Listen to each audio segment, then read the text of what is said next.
All right, so if you're using the ASUS TUF VG259QM and your games look a little washed out, blurry, or just not smooth enough, yeah, you're not alone. In this video, I'll show you the best settings step by step to get sharper visuals, better colors, and the smoothest gameplay possible in 2026. First, let's start clean.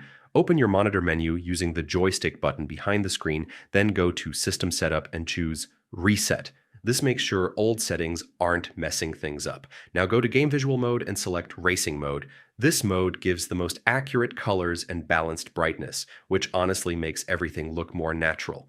Next, adjust brightness depending on your room lighting. Set brightness around 50 to 60 for daytime use, and lower it if you play in a dark room. Then set contrast to 80.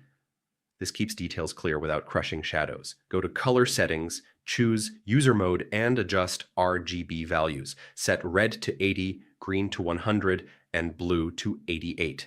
This fixes the slightly cool color tone and makes whites look natural. Now for smooth gameplay.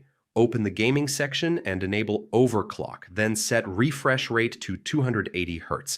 After that, make sure your PC display settings also show 280 Hz selected. Next, set overdrive to 60 if you want stable performance, or 120 if you unlock advanced settings. This reduces motion blur and keeps fast movement sharp. Yeah, especially in fast games. Turn on adaptive sync for tear-free gameplay, then enable ELMB sync if you want extra motion clarity during fast shooters. It kind of balances smoothness and sharpness really well. And that's it. With these settings, your VG259QM should look sharper, smoother, and way more responsive.